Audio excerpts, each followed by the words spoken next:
Hi, I'm Dr. Amy Robbins, and welcome to Life, Death, and the Space Between podcast. I'm a clinical psychologist and medium, and here we explore life, death, consciousness, and what it all means. Keith Anthony Blanchard is on the show with me today. Keith is the founder and host for Center of Light Radio, whose listening audience now reaches 5 million. Keith is the author of several books, including his newest book, Homecoming: Crossing the Bridge to the Soul. As a spiritual teacher, Keith is remarkable in his naturally sincere love and acceptance of all people, which is palpable to those who connect with him. When speaking to a live audience, Keith brings his gift of deep intuition to attune the conversation to the most immediate needs and desires of his audience.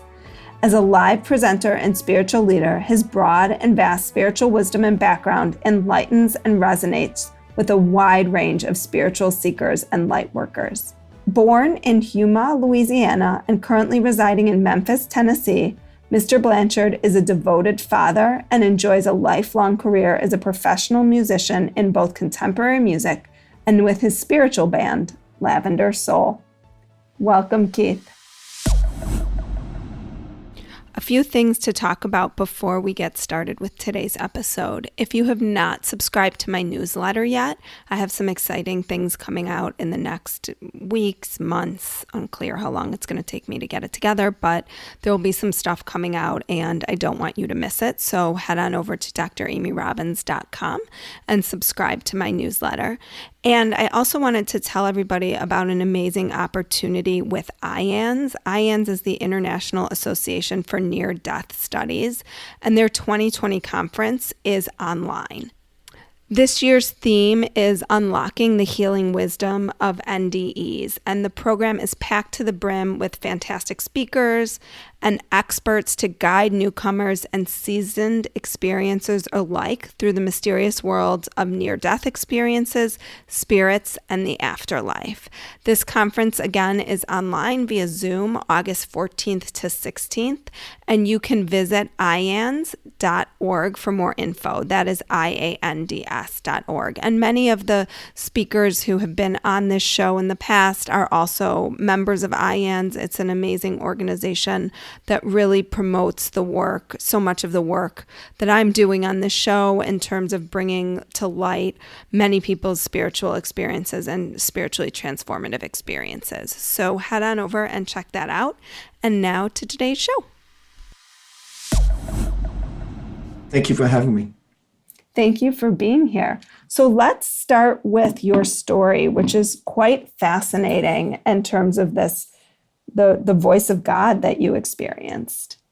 I dated a girl, played guitar, had the girl and the guitar, and that was my whole dream. I pursued that. I wanted to be the rock star. So being an aspiring musician, I leaned pretty hard on the girl. She was my transportation, my shelter, my food, my money, all of that.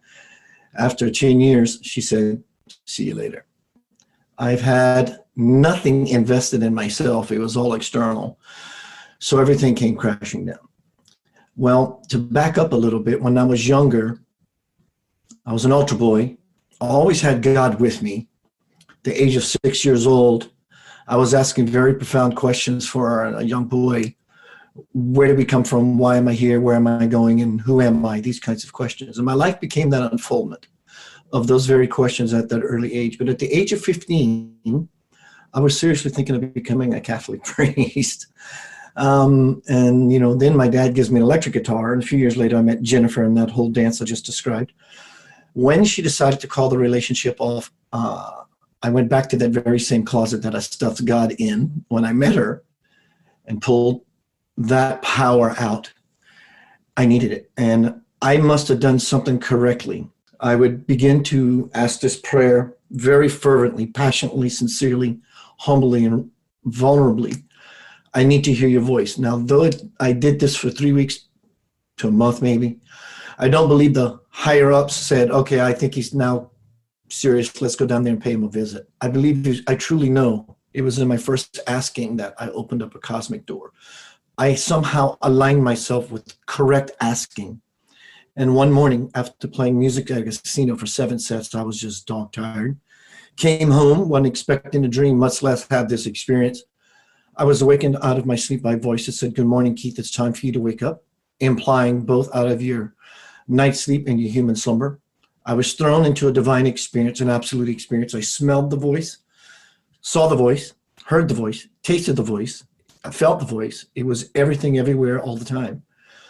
And when it spoke, let's use that word, spoke. It's the easiest one. When it spoke in one thought, whole thought, not fragmented linear thought, that thought follows thought that we go through as humans in our head to process.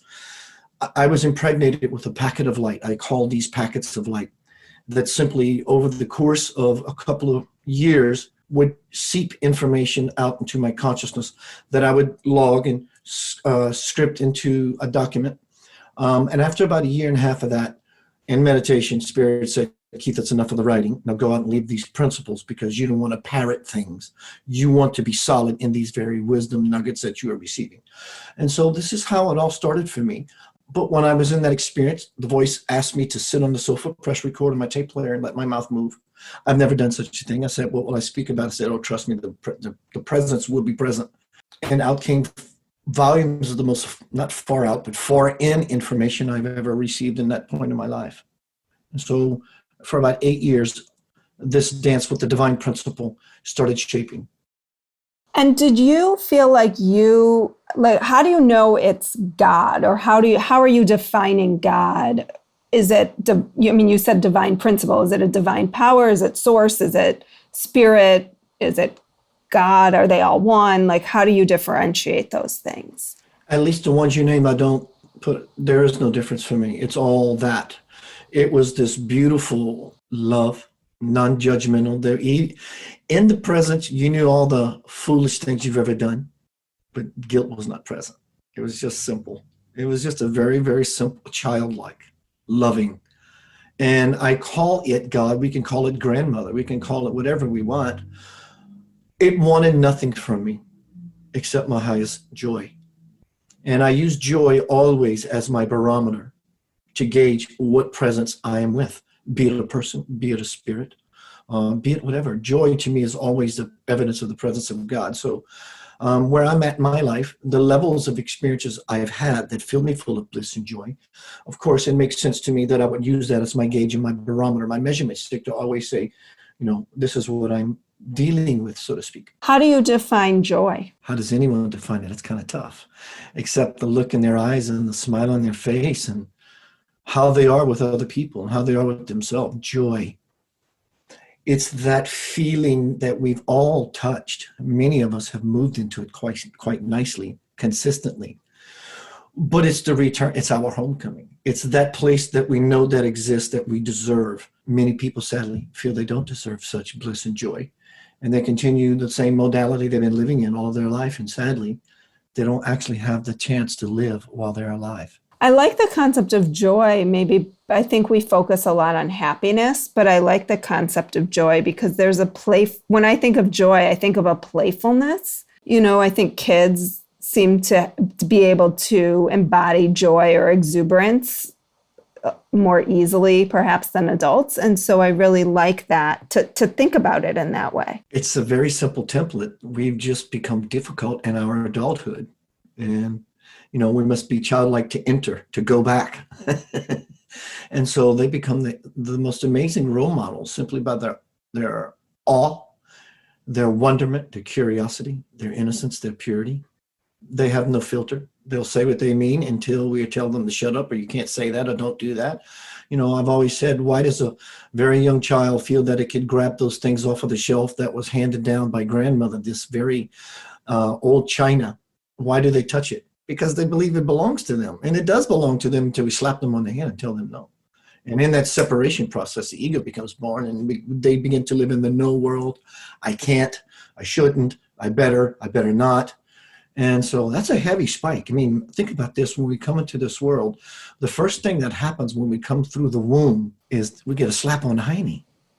What is our first impression of this world? I mean, it brings us to this crying level of, screaming out loud. That's painful. So, I mean, the first memory can be a very violent one for a child. And the level of imprint, I'm sure, does have some hold in the subconscious to where it does affect a person throughout their life. And then, of course, the behavior follows from the parents and how they instill their children and how they discipline the children. That reinforces that slap or so forth and so on.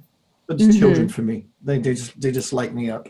So can you talk about the 4 selves that you talk about in your book? What are they, and can you explain them? The 4 selves, if you mean the 4 bodies? Like the spirit. I don't remember the rest of them, and I didn't write it down. The spirit is the part of us that works in conjunction with us. It governs and flows everything that we need to always be in the process of progress. We're never going backwards. You cannot go backwards. It's impossible. What may seem like moving backwards is still progress. You're always moving forward. The spirit works in conjunction with the higher self to bring about our best good. And then we have the thought body, the mental body. The mental body is that which thinks. I always say what everyone should want to become is that. You mean a crystal ball? No, I mean exactly what it implies. Clarity, purity, nothing obstructing it. Just simple, all those beautiful qualities I can sit here and name, so that when the spirit that I just mentioned, the spirit body, begins to push through the filter or no filter of the mind, rather, this begins to happen. And reality begins to burn itself into to the world. And then we become the prophetic heaven on earth children. But the next layer of the mind can either go the way we want or the way we don't. There's a monkey that lives in there, and he wants his banana, and he will gripe, and he will be persistent, and he will never shut up. He wants his banana, and he wants it now, and he wants a big one.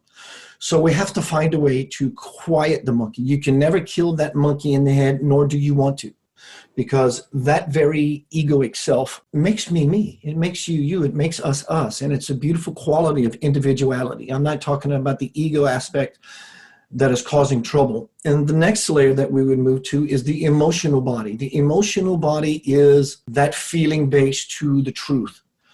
This new world that we're experiencing, the new world that's being birthed from COVID-19, is no longer about seeing. This new place that we're trying to get to is not a world about seeing. It's a world about being and feeling, because feeling is going to be our new navigator. It's going to help us to negotiate the mountain and champion the mountain. So feeling is that very barometer that I spoke about. It's a lot more denser than the spirit and the physical, the mental body, than we live in the feeling body.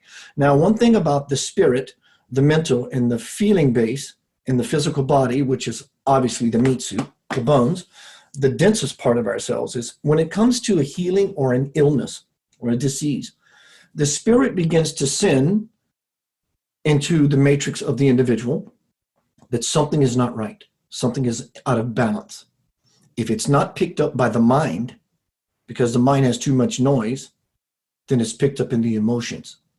If it's not picked up by the emotional body, the physical body will claim it in such a way that it can no longer be ignored and or denied.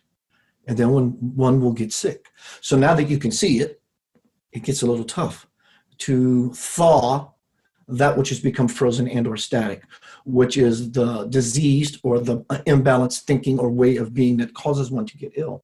How you understand this is that it starts in the spirit body, works its way down into the physical body, that the manifestation of the physical body, the manifestation of disease in the physical body in some way is really the manifestation of something in the spirit, mental, emotional, that had not been worked through or resolved. I would say it more this way. I would say it doesn't come from the spirit. The spirit starts the apex to let us know that there is an imbalance. And then when we don't understand it mentally, so the spirit brings it to a little more denser way, because we're dense creatures, and most of us don't have the awareness of the higher mind and the spirit.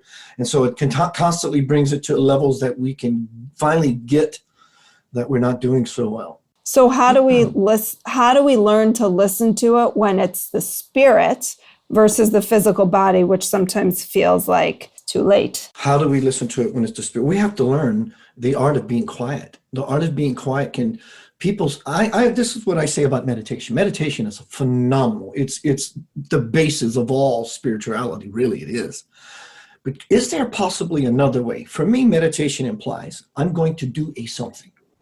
I have a task. I'm going to sit and meditate to achieve something. That's wonderful, that's gorgeous, and it's deliciously powerful.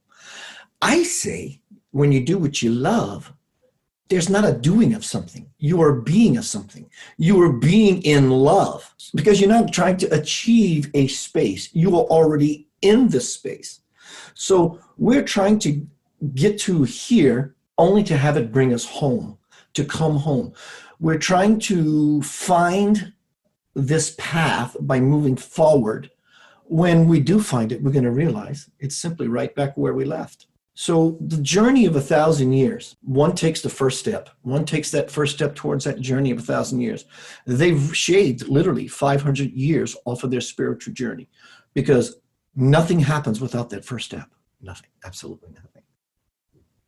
So in your book, you talk about tests given to the soul, which lead, I warned you before, I pick out these little discrete pieces of it, which leads to the soul generating experience and to provide some self-reflection. Can you explain all of that? That's sort of like what we just talked about, how the spirit tries to let us know that we're not in balanced mode. Everything that happens to us is because it happened through us and for us. It depends on perspective, observation, clarity, honesty, all those wonderful words of being real with oneself. When the bad things in life happens, what do you see? Yeah, they're not pleasant. No one gets kicked in the groin or chopped in the throat or punched in the heart or solar plexus. Those things are not fun. But there's always a diamond in the peanut butter jar. The diamond is full of light, but with the peanut butter all around it, it gets clouded and shrouded from those things. But what happens is when life brings us something, pro or con, we're truly the recipient of something that we've launched. So the soul is really omnipresent. It's everywhere. People say God lives within. Well, God lives without as well. There's nothing that it is not except fear. And fear is a construct of our own. God will never meet you in fear. It doesn't even exist. So God doesn't dwell in there. It will launch you through it. But the soul is always calling you homeward. It's always calling you homeward, especially through troubled times. We always see God loving us through a kiss on the face. Sometimes it takes a kick in the pants. So the soul is all, like I said earlier, the higher self or the spirit is always working in conjunction with the lower aspects of self to self-reflection. So we can constantly use this as a springboard, a way of seeing where we are in our life. So we can constantly strive for that forward step that eventually brings us right back to where we are here, present. So the self is the expression of the soul? The self. It depends on what self we're speaking about, the capital self or the lowercase self. The capital self would be, people use the word in the spiritual movement, the higher self. But then again, we as people, this is me, this is myself. So that's why you notice in that passage, you see them as capped and one uncapped. So it's speaking about finding who you are in the dance. Now here's the juicy nugget. People say, well, I want to be the higher self. I definitely don't want to be the lower self. I'm telling you, that's not true either. That's still duality. Mm-hmm. I'm choosing from a this or a that. The question I pose now is, who is this being that feels they have to choose between the this or the that? That's the third component, the most powerful there is, the Holy Spirit. That's which puts everything back into balance. It rectifies the choice the making of a choice, the world of duality. I have only these two choices to choose from, this one or this one. I'm saying there's something else that exists that breaks the framework of all confines, which is infinite potential exists everywhere all the time. Right. And if you're aligned with that, yeah, for sure, then you're one with that and your soul and yourself, right? So it's all one in alignment with source or in God or however people want to define it based on their belief system, right? Lovely. Okay, got it. Now, if I can just integrate that into my life on a daily basis. So you Let's talk about fear, because you mentioned fear. And in your book, you define fear as false emptiness actualizing reality. I think now is a really important time to talk about fear because fear seems to be where a lot of people are living. Can you talk to me about this? We use fear as a way to protect ourselves from that which we are afraid of. I'm scared of this big dog, and we think it's this tool. We think it's this big tool that we can use to wedge between myself and this thing that is making me scared to death. What happens in a fear scenario like that is you actually throw yourself directly into the jaws of the trap, and it brings it about. Fear is false emptiness actualizing reality. What this means is I have a false sense of myself. In fact, I have no sense at all.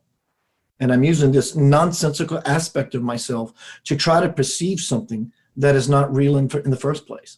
So it's a curving within itself of absolute ignorance and fear and darkness, and fear turns within itself, then it creates anxiety. And so can you give an example of that, like how that would manifest, what that would look like? For example, I'm walking in my neighborhood. In my early years, I had a fear of big dogs.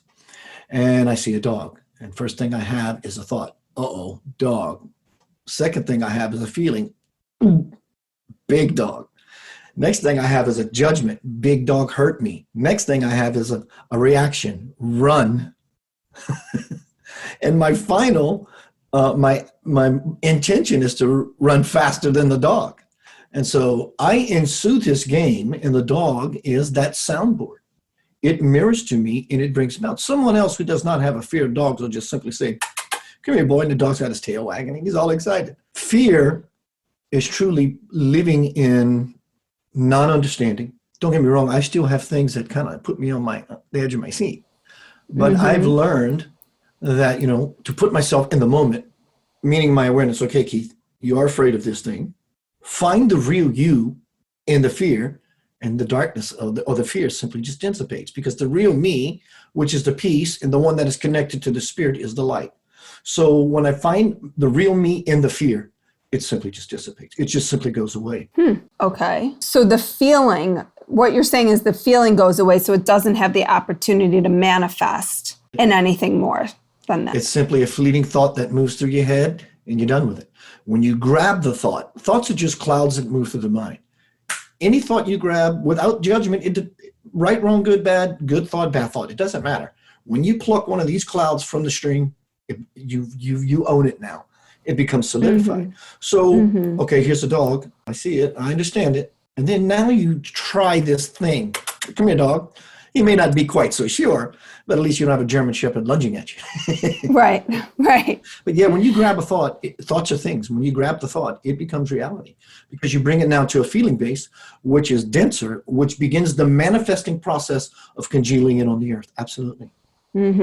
Well, and that, I think, God, there's so many different ways to talk about all of this, right? Is that then becomes you then manifest that, right? Like, is the dog scary, or did you manifest the dog to bite you? If the thought is this dog is going to attack me, it becomes a which comes first argument, right? Like, was the dog going to attack you and bite you, or did you manifest in your fear, manifested the dog biting you? Perfect example is if you ever go to see a band play music, you hear that feedback, that loud noise that makes everybody go, oh my God.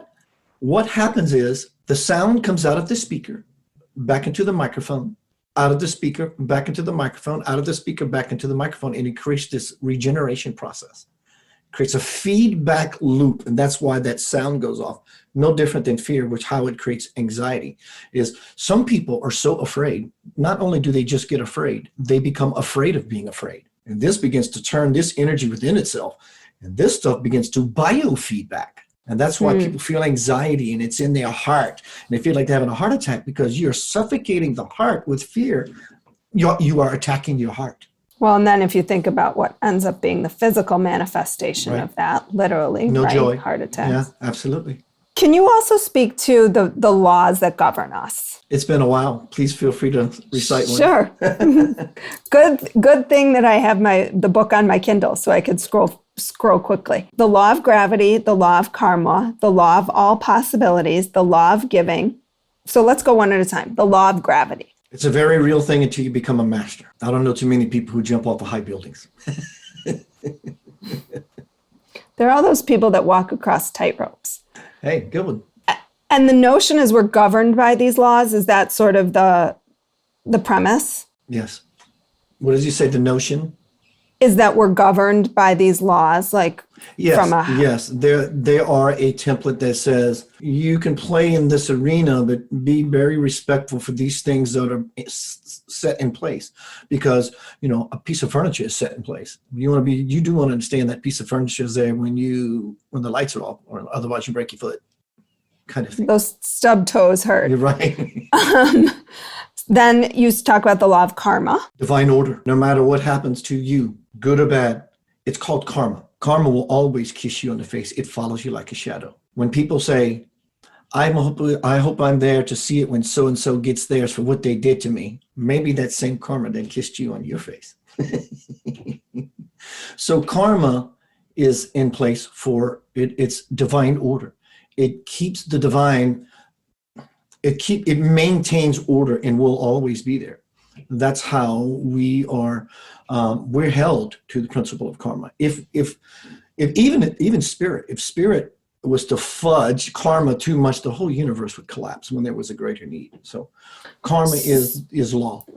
So how does that explain that notion that it feels like bad things happen to good people, but bad things never happen to bad people? Quote, air quotes, bad people. How can this bad person be a gazillionaire? It's because they have a resonant tone, a vibration somewhere in their experience, in their matrix, ongoingly that vibrates abundance. The rest of their character might be flawed. You know, no prayer is unanswered. No prayer is unanswered. Every day of our life is prayer, even unconscious prayer. So we get what we want, conscious or not. God is unconditionally loving and says, yes, you can have it. Now that we're in this new time of change, I strongly heed my warning, whoever you are. Now we're in the garden of eternal playfulness. We're in the space of we all get exactly what we want almost immediately, conscious or not. If you're not conscious of this thing you are emitting, you're going to get it. Wow, that's a warning. It is. And it's a beautiful warning. It's not warning like bad. It's like, my God, either way, right? It's power. Right. It's very empowering too. Like you could see it either way. The law of possibilities that you say is one of your favorite. Miracles are normal occurrences. Right now, this is a miracle. How is this happening?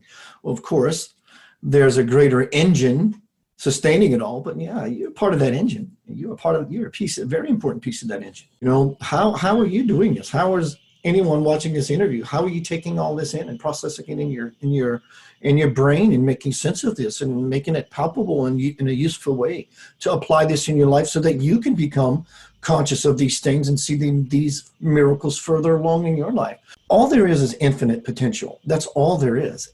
Always has been and always forever will be. So it kind of gets us out of the fight. We can just sit back and truly let things unfold. The law of giving. That's equal to the law of receiving. There's no separation. It's the same coin. The law of purpose or dharma. Finding what you love to do and performing it will change your life. It will get you to that place here now. Doing what you love opens up the key. Doing what you love is the key that opens the lock to God consciousness.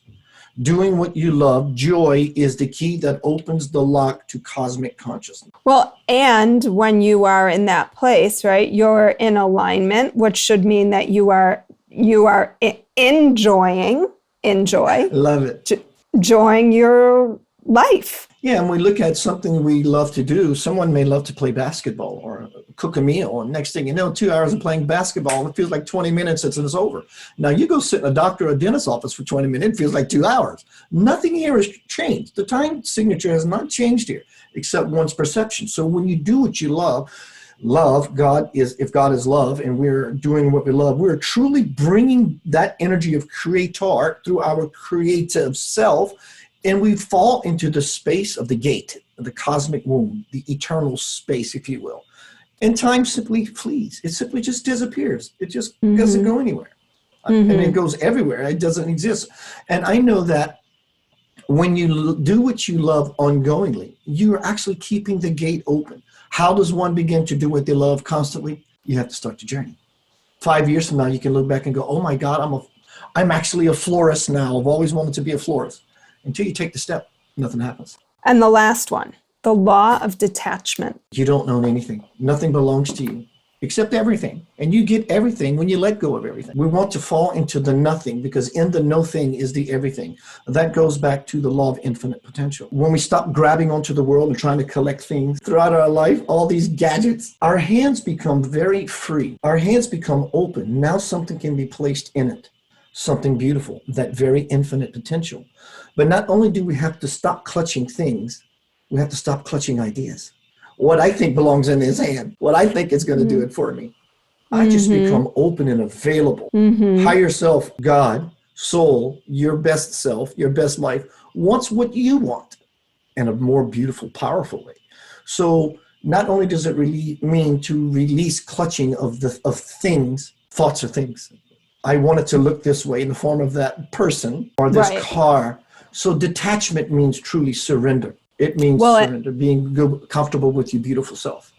Well, and I think you sort of said it at the end here, but also releasing attachment to people, right? And I think this is really hard as a parent to not define yourself by your role as a parent and to not have your children and who they are as what seems like a reflection of you in terms of their behavior defining you. So there's a healthy detachment that can occur that can allow your children to be whomever they are going to be if you're not attached to that outcome. A lot of parents believe they own their children. You don't own your children. You are stewards of your children. You're guides for your children. In fact, if anything, they will guide you. And it's simply, you know this as being a doctor. Children don't learn by words. They learn by observation. So do parents. We all learn by, what are words? Words are just a bunch of garbled utterances that we use to try to convey an idea. Sometimes we use words to manipulate. You cannot manipulate what you see. I mean, someone cannot, you can see someone being manipulative. You know, the eyes take in very honestly and very purely someone's behavior.